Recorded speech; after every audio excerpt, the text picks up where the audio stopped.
Welcome in, everyone, to Lively Lewis Stories. That's right, we're back with even more awesome adventures with Levi and Ivy. Set your storytime meter to fun and get ready to join the Lively Lewis crew. All you need is your imagination and... Off we go! I can't wait to see where our story takes us today. Have you ever wanted to get more Lively Lewis in your life? Well, we've got you covered. Grab an adult and zoom over to livelylewisshop.com. Or just click on the link in our show notes. Enough about that. Let's get to today's super Lively Lewis story. Hey friends, this is part 2 of this story. If you haven't listened to part 1, head over there, listen to it, and then join us back on this episode. Once on Glimmeron, Levi and Ivy had lots of questions, but none of them had to do with the Space Station Nebula. "What is that amazing plant?" asked Ivy. "The one with the bright neon pink circular flowers and the electric green vines." "And what was that thing that just flew over my head?" asked Levi. "It looked like a little bear with butterfly wings." Zara was so charmed by Levi and Ivy and all their questions. She took the time to answer them all before filling in the professor. "Those plants are rosy ringles. They're my absolute favorite. So pretty and so tasty," said Zara. "And the flying creature you just saw was my pet BB. It's a bear fly. I think they're the cutest animals in all of Glimmeron." "I think so too," said Levi with wide eyes as Ivy smelled the beautiful rosy ringles. "So now that everyone has met your adorable bear fly, what is going on at Space Station Nebula?" asked Professor Quasar. "I was just there the other day, and I noticed that it was completely covered in Smorgens, the little aliens from planet Smorg," began Zara. "You know how mischievous and playful they are. Well, they've taken over Space Station Nebula as their new playground. So I'm pretty sure that whatever is wrong with your camera up there, they did it." "Oh, no," said Professor Quasar. "What's wrong?" asked Ivy. "Can't you just go up to the space station and ask them politely to leave?" "Unfortunately, no. Once Smorgens find a place to play, they're very difficult to move," said Professor Quasar. "But we have to get them off the space station and get the camera fixed. That camera allows us to view the whole galaxy. The images we capture give scientists like me so much valuable information that we can better understand everything that goes on up here. We need to move those Smorgens in the name of science." Zara then gave Levi and Ivy a quick class on Smorgens and how they act. And before long, they all knew what they were up against. "So those little aliens love to play," said Levi. "Any game, any puzzle, any activity? They just want to move around and have fun?" added Ivy. "So we just need to figure out how we can turn getting control of the space station into a fun game." "Yep, that'll be the hard part," said Zara. "They are very smart and will know if we're trying to trick them." So the space station was getting destroyed more and more by the silly antics of the Smorgens. Zara, Levi, and Ivy and Professor Quasar were trying to come up with the plan. Space Shuttle Stardust continued to make its way toward the space station as the team thought and thought. "Maybe we can play hide and seek, and then we all hide on another planet," suggested Levi.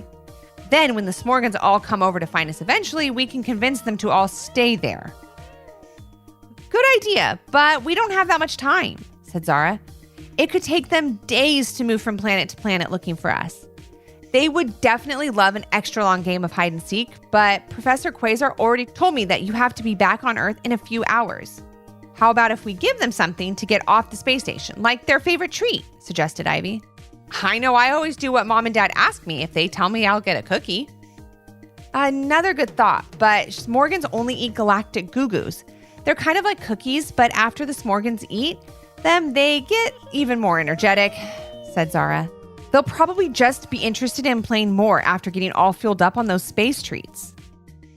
Professor Quasar continued to steer the space shuttle towards Space Station Nebula, as outside, in the darkness of space, a large cloud began to form right where they were headed. "We're almost there, everyone," called out Professor. "Have we come up with our big idea yet?" Zara, Levi, and Ivy looked at each other, scratching their heads and still hoping they would figure out what to do. "Wait a minute," said Zara. "Smorgens love to play. It's all they do. So they have become really good at winning, of course, but also losing.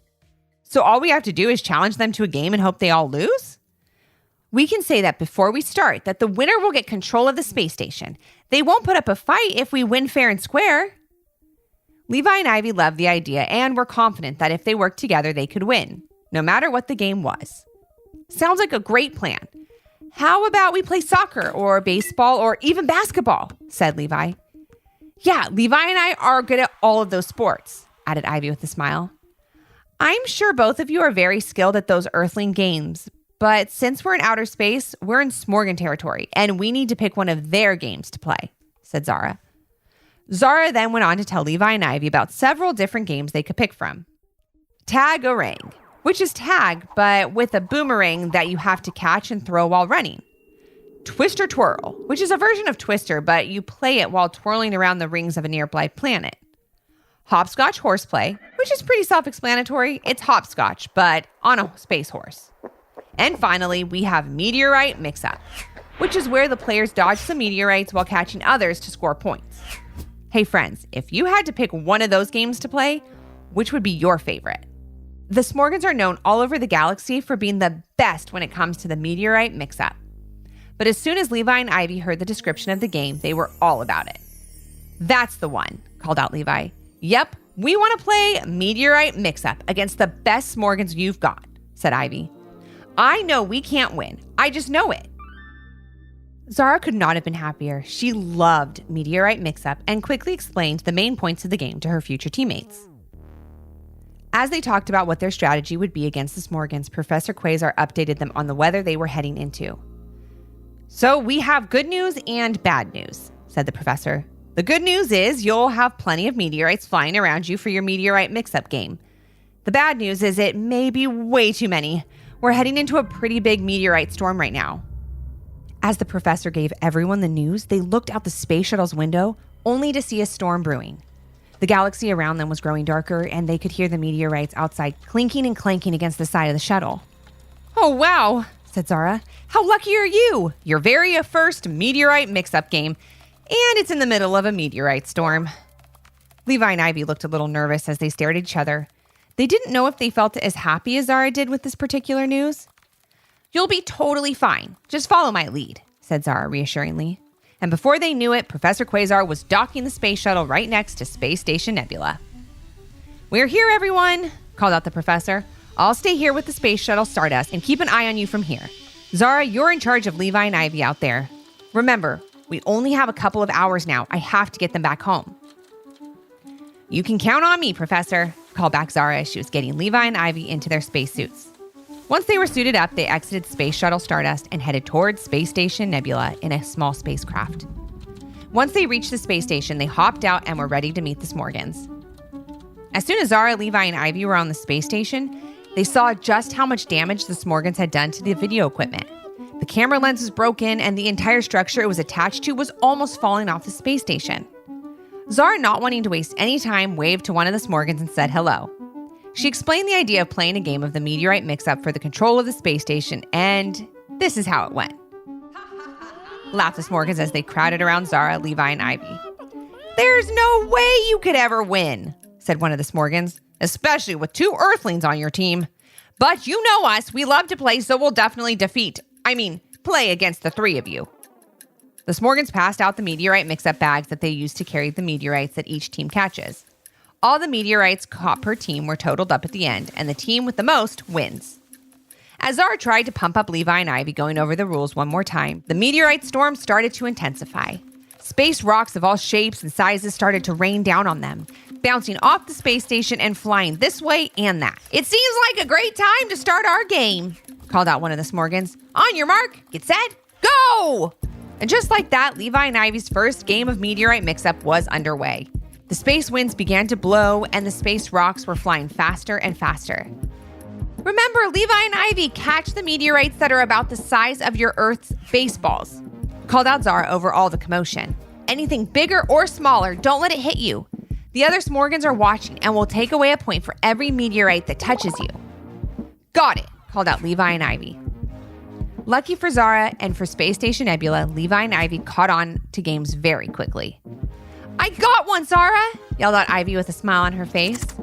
Great! Put that meteorite in your bag and keep going, called back Zara. I got one too, called out Levi, feeling very proud of himself, until he, Zara, and Ivy turned to see all the Smorgens that were playing, grabbing nearly every baseball-sized meteorite that came anywhere near them. We have to work extra hard to win, called out Zara. We knew that coming into this game. Remember, we have to win this game in the name of science. As Zara was giving her pep talk, Levi and Ivy looked towards Space Shuttle Stardust and saw Professor Quasar looking out at them from one of the shuttle windows. He was giving them a thumbs up. He trusted them and believed they could win. He knew that he could get Space Station Nebula back so he could fix it and once again be able to study and learn all about the mysteries of outer space. Levi and Ivy loved science so much that they knew they had to do everything they could to win. They didn't want to let Professor Quasar, Zara, or the rest of the world of science down. That's when they turned it up. In a matter of minutes, they dove, dipped, jumped, and flew to grab every meteorite they could. They also zigged, zagged, shimmied, and shook to avoid letting any of the sneaky space rocks touch them.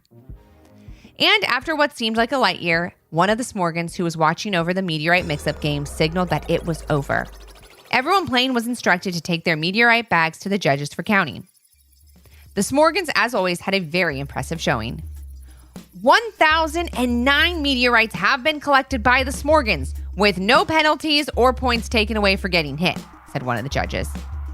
All the Smorgens applauded and cheered loudly. Now on to the Earthlings and Zara from planet Glimmeron, said the judge. As he took out each meteorite, Zara, Levi, and Ivy tried to count along, but lost track as the meteorites piled up on the ground. It may be close, whispered Levi to Ivy. But will it be enough? She whispered back. When the judge was done counting up their meteorites, he wrote down the number and turned to his fellow judges.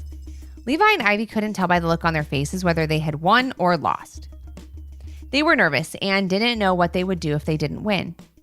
How would they face Professor Quasar? They didn't want to let him down. At that moment, they saw that Professor had ventured out of the space shuttle to hear the final ruling. He walked toward them with his thumbs up and a smile on his face. Gather around, everyone, called out one of the Smorgen judges. It looks like we have a winner, called out one of the other Smorgens, starting to cheer for his team. No, not exactly, said the judge. It looks like we have a tie. The Earthlings and Zara also collected 1,009 meteorites. Well, what are we going to do now? Asked the Professor Quasar. They only said they would leave Space Station Nebula if they lost. We never decided what we would do in case of a tie. Levi and Ivy couldn't believe their ears. They were frustrated and upset in all the commotion.